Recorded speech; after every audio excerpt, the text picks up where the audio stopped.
Hey everybody, Adam here back in the workshop. It is Saturday Night Live and we are back here working on the Super Duty. Thanks for joining. As always, drop a comment. Let me know if you're new to the live or if you are rejoining us for our weekly session. If you were active in the post earlier today, you see that we are sitting at 999 members in the Facebook group, which is pretty awesome. There is no prize for 1,000. Sorry, it's just exciting to me to see that there's almost 1,000 people in the group so far. I'm going to look there right now. We're at 999, and so I imagine we will have 1,000 members pretty soon. Looks like Jerry's back. He's there early from Decker's Bows. Good to see you, Jerry. Tonight we are going to be talking a little bit about, we're still working on the left wing.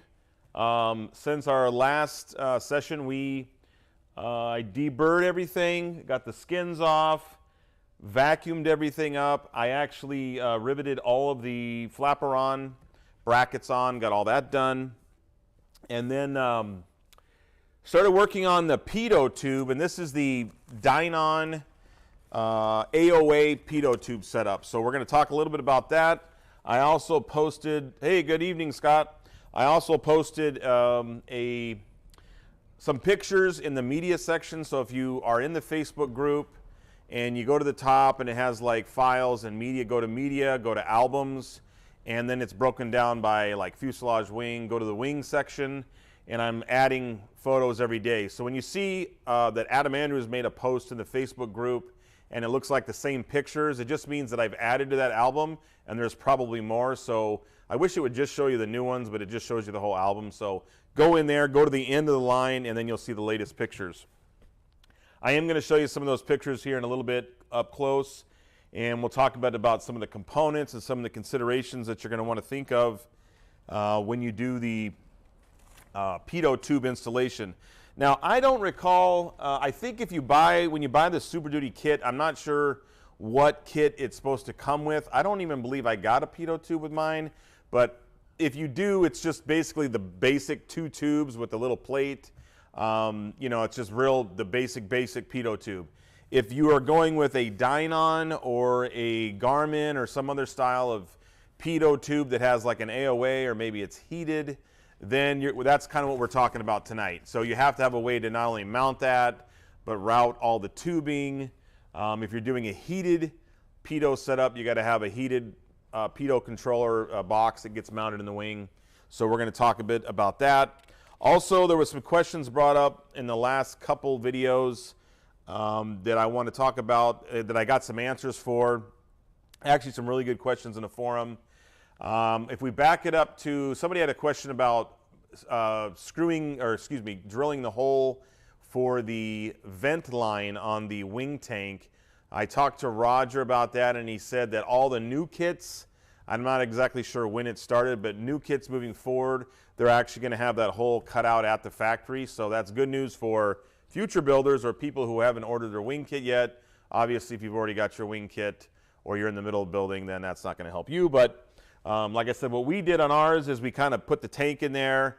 We kind of eyeballed it. I drew a Sharpie mark on there, lined it up, started with a small hole, used a unibit, opened it up until I had enough clearance for my steel braided lines to go through. So yeah, so that's that part. Another question came up about torque settings on the nose wheel fork. Now you know you've got the donuts on there, got the donut disc, and so on, and goes through the whole thing. And then at the bottom, you've got 2 collars on there that basically keep that entire stack scrunched up in the right position. And a question was brought up about what's the torque setting on there. Again, talked to Roger about that. I was talking to him about something else in the gear, and there is no torque setting on that. It's just kind of a, you know, as hard as you can do with your hand with that size of Allen wrench. And that's one of the reasons they put 2 of them on there back to back. Looks like you're putting heat in the floor. Oh yeah, well no, I actually have heat in the floor.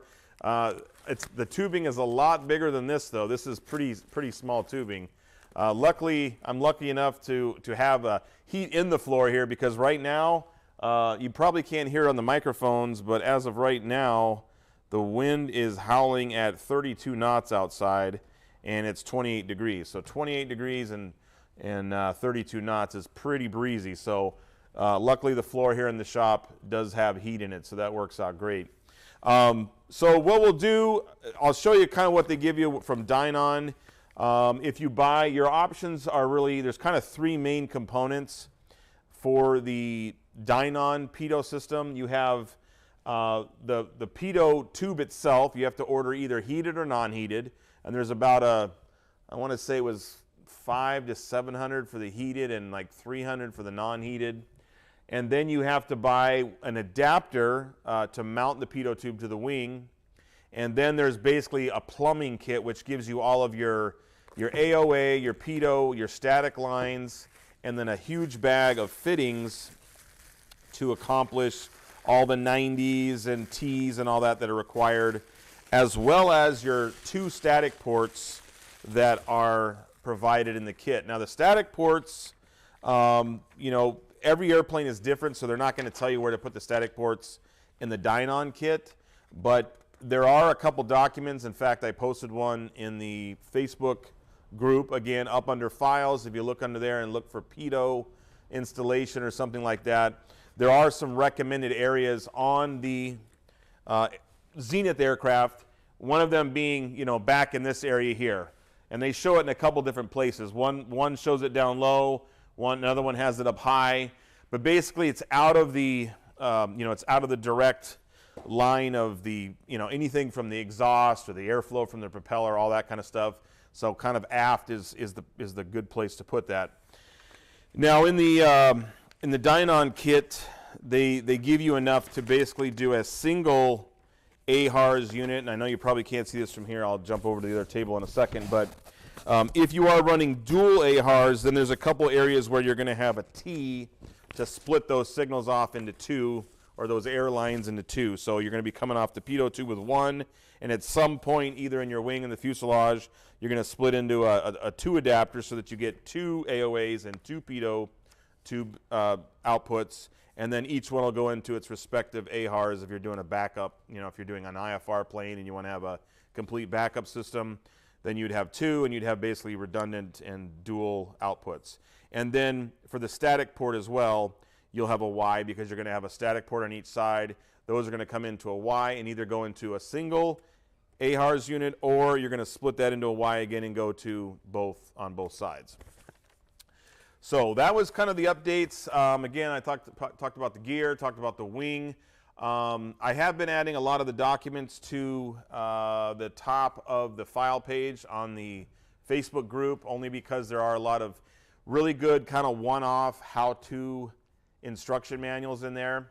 And one of the important ones is the plans revision sheet, which is available on the Google Drive, if you will. So when you buy your kit and you get access to that Google Drive where some of the photos are, there is a section in there, and I don't remember off the top of my head, but there's a section in there that has the drawings in it, and then it has the drawing revisions in it. Now take a look at the front of your plans and see, you know, this, I have revision date June 3rd of 2020. Well, since 2020, there's been quite a few updates. Some of them are in 2022, 23, and so on. Go back and look and make sure either that your kit matches any parts changes, or that, you know, there are some items where they either replaced a part with something different, change a part altogether, remove something from the drawing, you know, and so on. So it's just a good idea before you get too deep into your kit. Give it a once over. Make sure that you have, you know, if there's anything that really pertains to anything you're doing. I noticed one item was the on the nose gear, where you've got the, if you're working on your nose gear, you'd know this. Right on the bottom of the fuselage, they used to have two 1/8 inch plates, and that's what held that that plastic, or if you will, that phenolic disc, or, you know, seat that the nose wheel rests in, that anchor. Now they just give you one. It's a thicker one, and instead of having two pieces, like in my plans, they have one piece. So that's an example of something that might have changed. Obviously, the item with the wing, you know, might be an update, but just look through there, because it's very similar to looking at like ADs. or airworthiness directives on a certified aircraft where you're trying to make sure that everything's up to date. Some of these don't really have, you know, they're just kind of drawing changes. Maybe they misspelled something and they forgot to put the part number on there. That really doesn't pertain or have any effect on us. But things where they either improved a piece or added a piece or something like that, you just want to go over your plans and take a look at that. So again, in the Pitot tube installation kit, you get the 3 rolls of tubing, the installation manual, and then a bag of parts. And then if we jump over here to the table, this is the heated Pitot tube with AOA, which comes with basically, doesn't come with this, that's an optional item, we'll talk about that in a second. You get the Pitot tube and you get the AOA, the heated Pitot controller, which basically will be mounted somewhere in the wing near the wiring, mainly because you've already got the connectors on there, so why have to do them again? Now, as far as this mast goes, or this Pitot tube mounting bracket, if you will, this is actually made, designed for Vans aircraft, mainly because the Vans has a really nice anodized spar, and the way they designed this bracket, it actually rests on the inside of the wing on the spar, and then you rivet it there and you rivet it other places. But it works fine for us as well. They give you a template, which we're going to look at in a few minutes here. But basically, you locate where you're going to put your Pitot tube, and then you mark it up, drill your holes, and file it down so that you get a nice snug fit around this. You're going to insert that through the hole, then it's going to get drilled and riveted and so on. And we're going to go into that in a minute. One other thing that I noticed before I got mounting this up was that this Pitot tube, it fits really nice and snug, and I thought, well, maybe it just kind of a wedge fit, you know. It didn't have any holes in here, and this basically just fits in here, and then you kind of wiggle it back and forth, and it's a super snug fit. And this, of course, goes. What's that? Oh, there we go. Sorry about that. Move it a little bit closer here. This line basically becomes flush with here, and it's a nice snug fit. Well, that didn't seem like the end of it for me, so I called Dynon, and they said, yeah, you know, pull that mast off there, look at the Pitot tube itself, and you're going to see, let me take this off real quick so I don't mess up the connectors. You're going to see down inside of here, see if I can get this on the camera, you're going to notice that the sides of this Pitot tube, there's 4 areas where it's beefed up. So here's one here, here's one right here, and so on the other side. And these were meant for you to drill and either tap or use some type of a machine screw to go into there. Now you have to be obviously aware that you can't go in too far. You've got the tubes running through here. This is almost like a silicone. I would say it's a silicone versus like a hot glue that's kind of insulating those tubes and keeping them nice and centered. But basically what I did is I marked on the side here where those beefed up areas were with a Sharpie, and then I transferred them. I slid the mounting adapter onto it. I transferred the lines vertically, just making vertical lines on all 4 sides, and then or all 4 holes. And then basically I took a measurement from the bottom of here where it's going to sit flush up to the middle of this line here, and it came out to about 12 millimeters, and that gives me enough area to where a screw or a drill is going to go into that meat but not be so close to the edge. So those photos were also added today to the media section and the wing section. You'll see a couple close-ups of that in there with this measurement, 12 millimeters. So again, I don't know if that's perfect or if that's right. It seems to work for me. I did go ahead and drill the holes, so my final step before this obviously gets all mated up will be drilling those holes out, and then either figuring out, I almost thought you could do just a small rivet as well, but if you want to remove this for any reason, and this is all riveted in, then you're going to have a way to pull 4 screws out and slide this out and then disconnect it. So yeah, I would use screws. If you want to countersink them or machine them or have them sitting out on top, that's up to you. So I've already did all the cutting, marking, and back drilling of all these holes into the wing skins. We can take a look over there. I'm gonna jump over there really quick. I'll leave this camera on the table for a second, and maybe just get ready to pull up those pictures there, Major. So if you're looking at the leading edge here, we'll give you a couple pictures here. Photo number 1 is basically me after I had marked up the hole in the wing and drilled it out with a unibit, used my Dremel tool to basically enlarge the hole out to the line, sanded it, filed it, smoothed it, kept getting it out and just doing a little bit at a time. Don't go too far, just get the basic shape down. And then once I got the basic shape down, I set the Pitot tube adapter into the wing, and that's what's going to be shown in picture 2. And in picture 2, you can see that it is basically through the wing now, and it fit real nice. Now, the way I got it to fit nice was after I drilled the hole the first time, I basically went in there and the Pitot adapter didn't fit, so I set it in the hole, took a Sharpie, drew another hole around that, and then just kept bringing out the sanding mark to the hole or to the line until I got a nice snug fit. And then I was able to drop that down into the wing. And then in our last picture, you will actually see the Pitot tube extruding through or coming through the wing on the bottom side. You'll be able to see where that bracket is and how it's going to look as it sticks out the bottom. Now that is anodized from Dynon. It's a really nice piece of aluminum. It's welded on the top and it's anodized. Basically, they say it's ready to paint. If you want to polish it or something, you could just use aluminum polish and polish it up. I plan on masking that off and then masking off the Pitot tube and then painting that section the same as the wing. So we're going to get into kind of where things need to go from here, because once we install that Pitot tube and start riveting that, we really have to start working on the plumbing that needs to make its way back to the trailing edge. And I'm going to move this camera. Major, you can just either leave that picture on, or let me see if I can get this over here.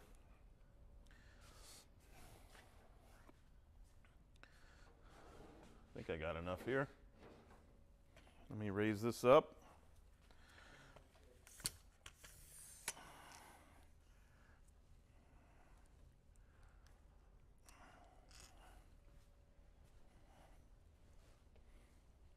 How's that look? Is that it there? Okay. I'll bring it in a little bit here. Okay. Are you cut back over to that yet or no? Yeah, go ahead.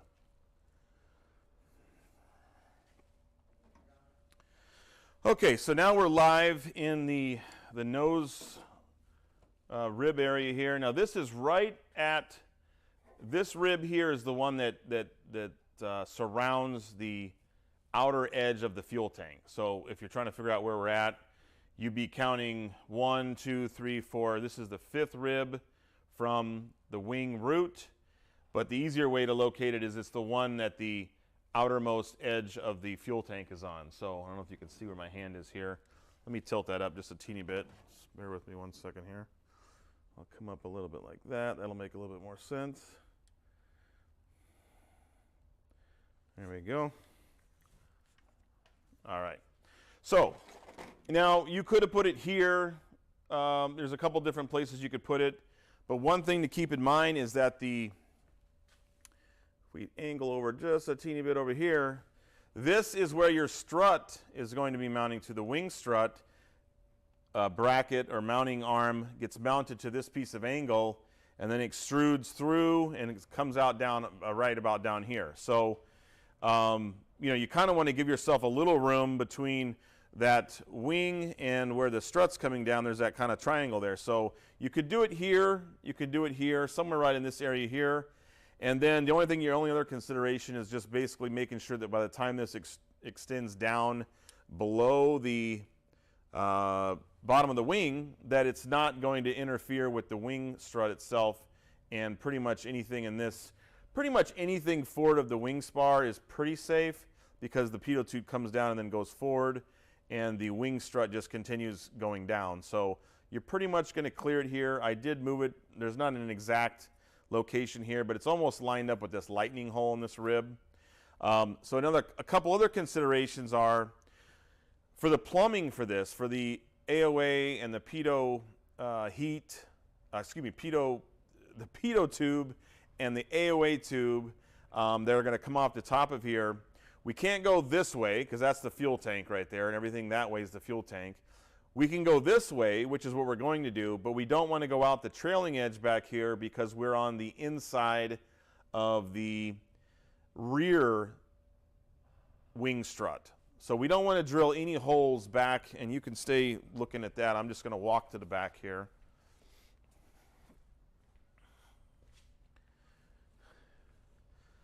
So right in here, you can see my fingers up here, this is where that rear wing strut bracket is. You can see the bolts and all the rivets right here. We don't want to put any holes back in this area here. We don't want to weaken this area up. In fact, I talked to Roger about that on the first wing when it came to running my wires, some wires for lighting in that, through the back spar from the wingtip. So we want to move ourselves over one rib, which I'm probably out of view now. So if you picture, here's the fuel tank, here's the pitot tube here. We're going to come through here with the plumbing, through the wing, and then we will exit over one rib. So we're going to be from 5 to 6 to 7. So we'll be exiting out the rear spar between ribs 6 and 7. And that puts us on the outside of the rear wing strut attach bracket. So there'll be no issues with a critical area of support because we'll be outside of that. So in laying all that out, I'm going to be using, I'm going to grab some of these grommets here. I've been using these, I guess they're pop-in grommets or whatever you want to call them. They're like a snap clip. I need this, and I need my, any more questions in there, Scott?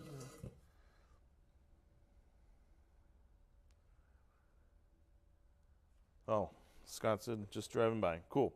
Let me see here. Where did I put that? I had my,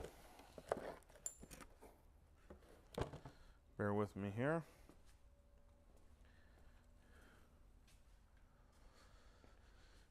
Okay, so what I like to use on any of the penetrations and any of the aluminum inside of the wing, because it's going to be permanent, it's going to be there forever, and you're never going to see it again. Now there are the split type rubber washers that people use, grommets. Those do dry out, harden, crack, and can start to chafe on the wire. So we use these plastic style here. I can't tell if that's in focus or not. They're like that. You can buy these on Amazon. They come in all shapes and sizes. They're really inexpensive. Just buy yourself a whole bunch of different sizes. And then what I like to do is just take the micrometer and find the narrowest part. You don't want to measure on the clip side because that's where you need that for clipping into. So measure it on the small side. In this case, it's about 10 millimeters right there, if you can see that. 10 millimeters. And then what I do is just take my unibit and I find one of the steps that's about 10 millimeters. In this case, it's about the fourth one up. So you got 1, 2, 3, and 4. And it looks like that's it right there. So then what I like to do is just take some, you can take masking tape or electrical tape just so you don't go too far, and I'll wrap around the ring right above that so that I don't accidentally, because you know how these things can drive through really quickly. You don't want to be here then accidentally bump it up to this size and then the ring doesn't fit anymore. So get yourself a piece of tape. I just happen to have some right here.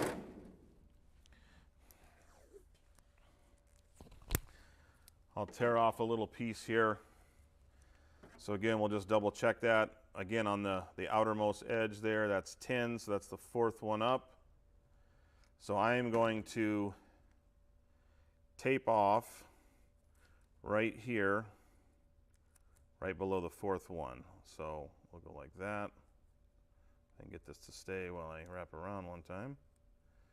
There we go. Just like that. And I just double check it one more time, make sure I didn't mess up. And we're still on 10. So now I know that if I'm running the drill, I need to stop when I get to this section here. I don't want to ride up on the next one. So now the nice thing in the wing here, you'll notice that there's already one right here. There's a little pilot hole that was drilled at the factory. So we can actually test our theory here and drill that first hole and see if that snap ring will fit in there.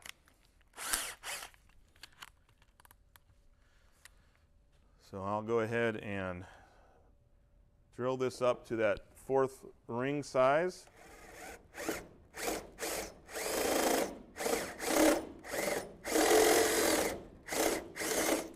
Okay, there's the third one.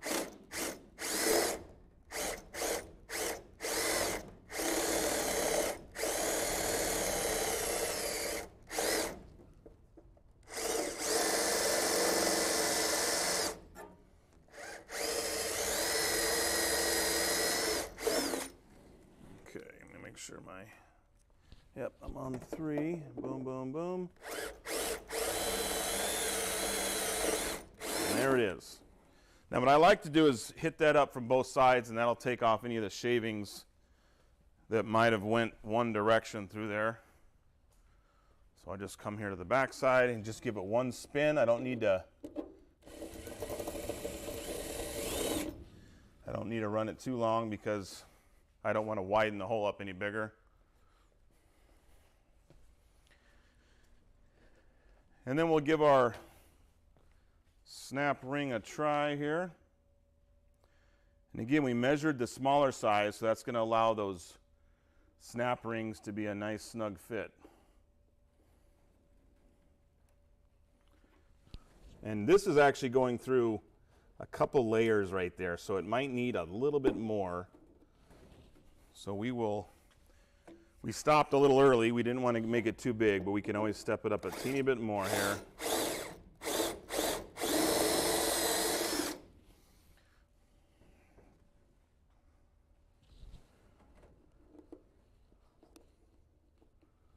There we go. And that's a nice snug fit.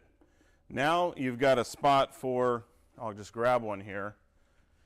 Won't be doing that full installation tonight, but we're going to show you how that's going to look.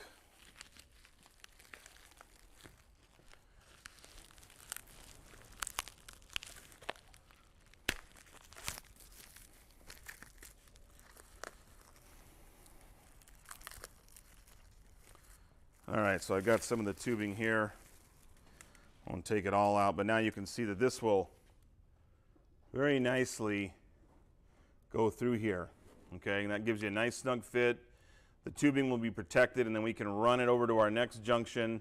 We'll do the same thing on the trailing edge, and then anywhere else where we have to penetrate through a bracket, a rib, or anything like that. So we're going to end up with 2 holes up front here, one for AOA, one for Pitot, and then we'll make we'll go through this channel here, and then we're going to jump through the next rib over so that we can be lined up to exit the rear spar on the outside of the wing strut bracket on the rear. So we'll probably have 2 holes here.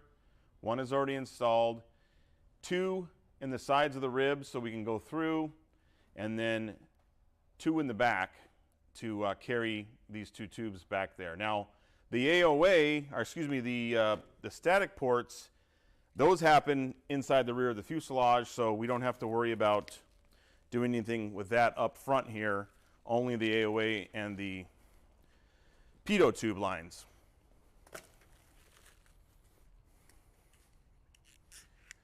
And if anybody has any input, comments, experience on that, definitely drop a comment down below. It's the comments that helps everybody else, the questions that get asked. So after we do that, I'm going to move this camera here, Major, so if you want to, you can go back to Sure, go back to that one for now.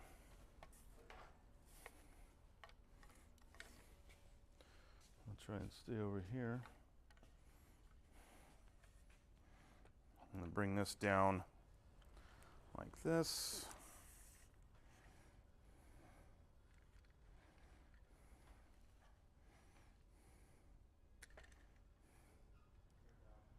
I know.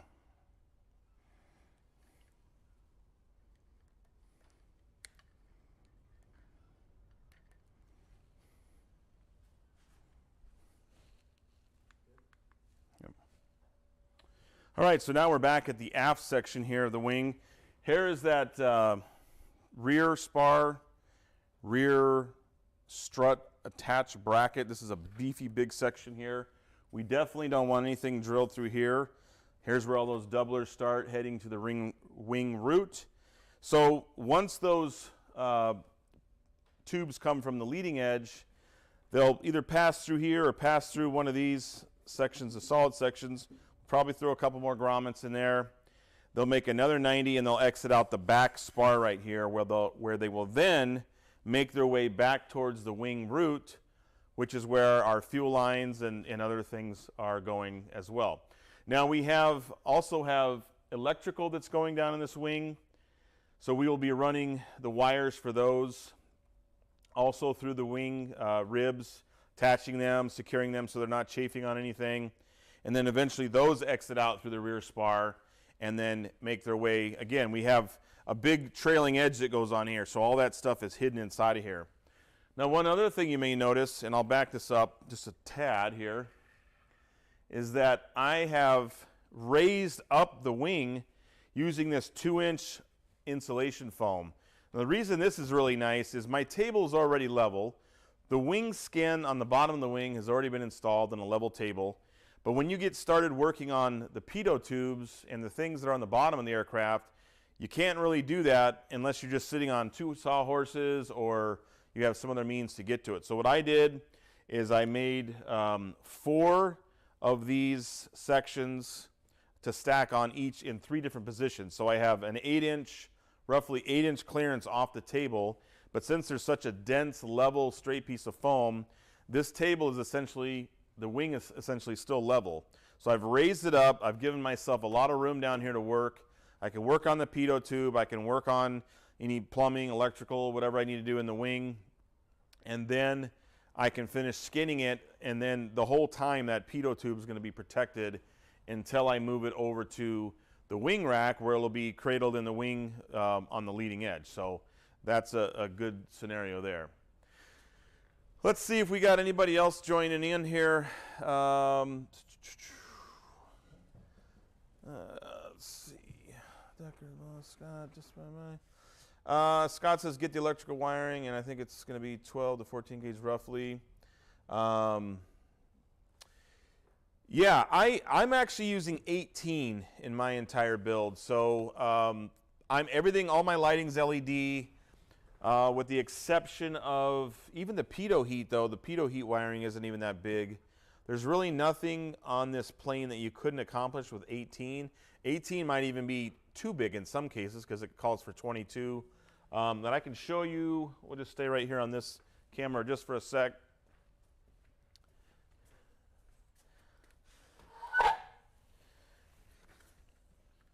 I've purchased this this wiring here. This is an unshielded 18 gauge white. This is, of course, the TEF cell wiring, aircraft grade, military grade wiring. The only downside to a big spool like this is it's one conductor. So, for instance, if you're going to run your lights in the wing and you need 3 or 4 or 2 or whatever conductors you need, you're going to have to pull 1, pull 2, and then tie them together, label them, mark them, whatever. It is a little bit more convenient to run a wire that has a 4 or 6 conductor in it, obviously. It is a little bit more weight, but it is have everything in one, and I think that's probably what Zenith might even sell with the kit if you get any of the wiring. Obviously, the wiring for the rear trim was done that way because we used the wiring that came with it. But this is a fairly inexpensive way, and actually this can be found a lot of times if you ever look on the GovPlanet style auction sites. I think I've even found some of that on there where they have these, like, I wouldn't say half-used rolls, but a lot of times they don't know what's on them. You might get a full roll, you might get one that has 200 feet on it, but you can get them for next to nothing, whereas a 1,000-foot roll on, aircraft spruce, I don't know, we'll have to look that up, but I'm sure it's, a good little penny there. So just some ways you might want to save a little bit of money. Again, just making sure it's 18 gauge, it's tough sell, it's white, it's got all the proper ratings, and I'm just using this for pretty much all my electrical. So wingtip, wing strobes, beacon light, pitot heat, we'll be using it for that. Any of the switches in the cockpit, things like that, we'll be using it for that. Let's see, Dynon. Really certain the Dynon instruction sheet have a heavier gauge wire. For which one, Scott? Which one were you talking about? If you could drop a comment on that. Are you talking for the pitot tube, or let me see what we got here. And that may be the case. I know what comes with it.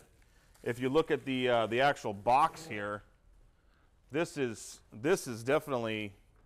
Let me see if it's marked. Since they're so short, it's kind of hard to see here, but see if we can get a size on this. I'm pretty sure this is, even if you just look at it, yeah, this is all 18 on the Dynon heated probe. Now, obviously, with electricity, the farther you go, the more, sometimes the more conductors you need, more size you need. So there may be a chart for that depending on where you mount that too. I don't see anything specifically on electrical in their install guide, but we can look into that and add something later for that. And this may not have it in this manual because this is just for the plumbing. So let's see if we got. Yeah, everything's online now, so they don't throw manuals in there. We can look that up, but yeah, Scott, if you're talking about the heavier gauge in the Dynon manual, are you talking about for the heated pilot pitot controller? Is that what you're talking about? Let us know. Drop a comment on that. But again, yeah, for the most part, most of your wiring, can be 18. That's totally up to you what you want to use. But for most applications, for all of the low voltage stuff, the pump wiring, the LED lights, all that stuff, the 18 is more than enough. And like I said, some cases are even asking for smaller than that. So just something to keep in mind there. Let's see. CB Stoll 750 looks like a new name.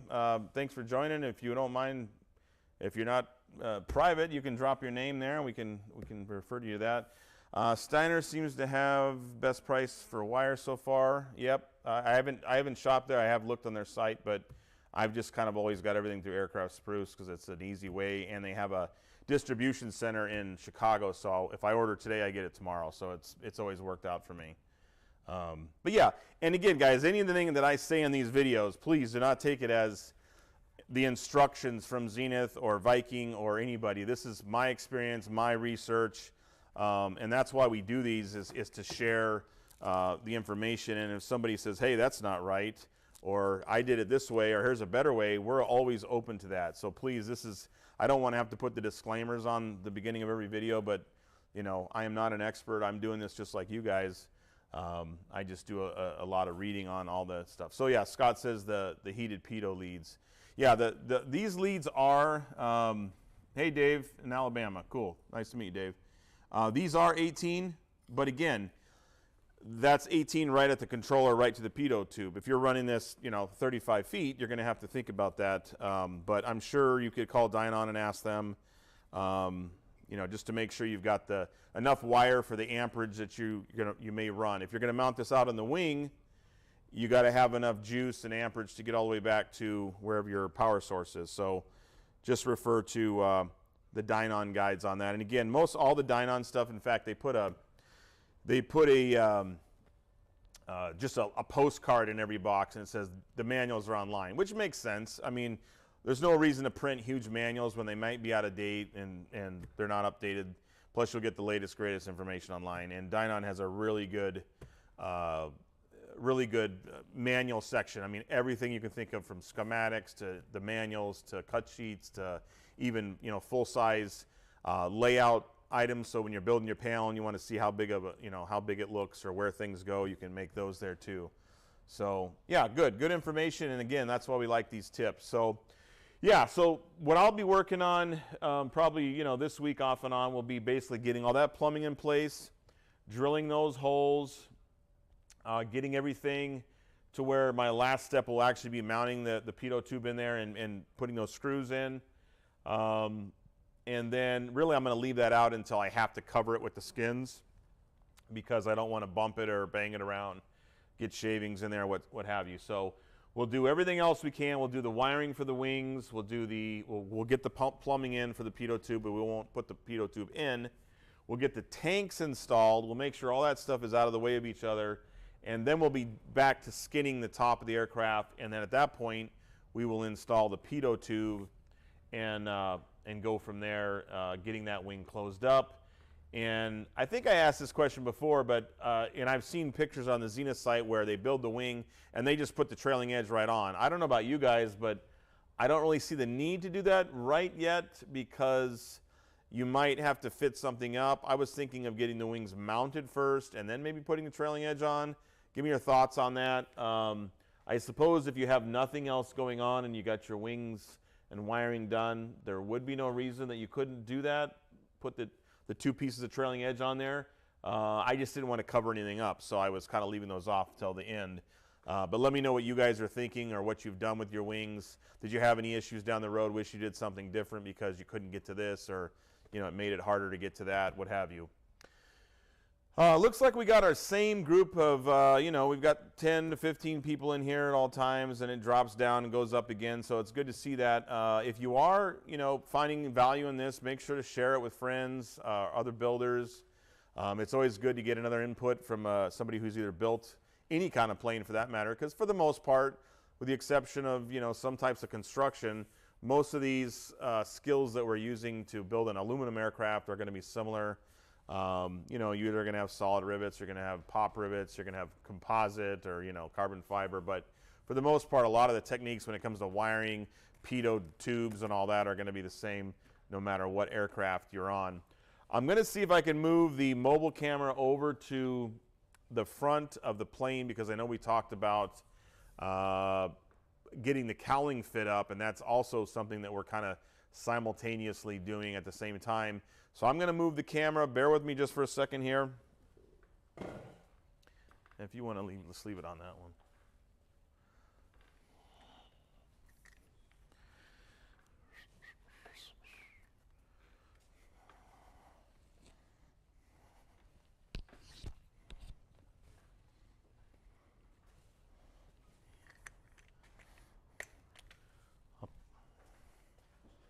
I'll probably pull this off for a second just to check it real quick.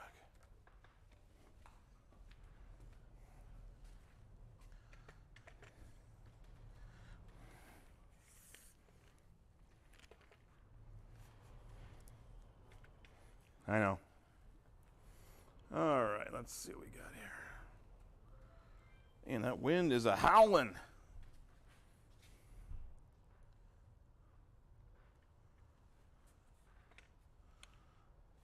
All right. You can cut over here now, Major. Still off? 1 sec.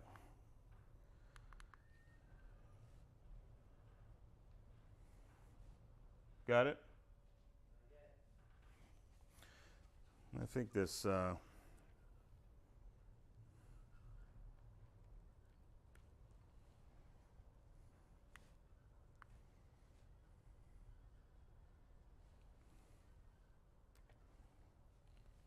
about now? Well, that's weird. Yeah. All right, good. All right, cool. All right, guys, so now we are at the front, the business end here of the Super Duty. I built up this, if you've watched any of the Viking videos on building the cowling, one of the things they have you do is they have you build this plywood disc, which is basically to represent the spinner or the back plate of the spinner. You end up, I used my one set of the bolts I had to put a bunch of washers out here because obviously there's supposed to be more stuff on here. And finding the right size bolt is very difficult, and you definitely don't want to run them through too long and hit your gear, your crankcase deal here. So, but I made this up. This represents the back plate of the spinner.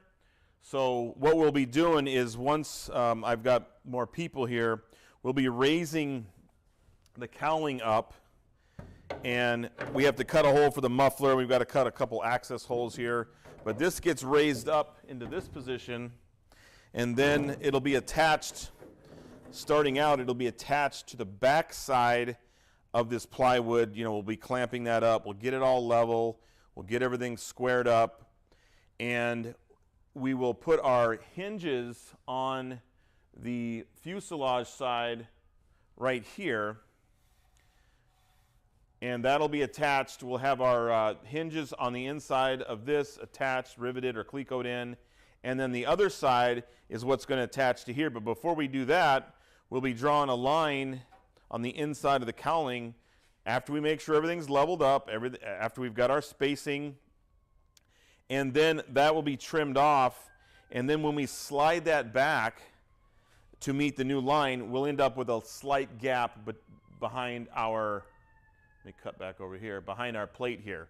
So we start out with it here, we make the line, we trim it back, we slide it back a little bit, and that gives us our gap back here. And this is really, you know, totally up to the builder, but, you know, do you want to have this much gap between your cowling and prop, or this much gap, or, you know, you want to have a safe enough, but you don't want it to be too much. So that's really where the bottom part of mounting this cowling up is going to come. And once you get the base down, meaning the bottom portion, leveled, squared up, riveted on the side with your piano hinges, then the top will then start mating up to this, and we'll be leveling that out. So that's going to be a whole nother video that we'll be talking about. But since I've been talking about it a little bit, I did want to jump over to it and just show you some of that here. So we made that plate up. We put the adapter plate on, and so on there. So I'm going to jump back over here to the computer just for a sec.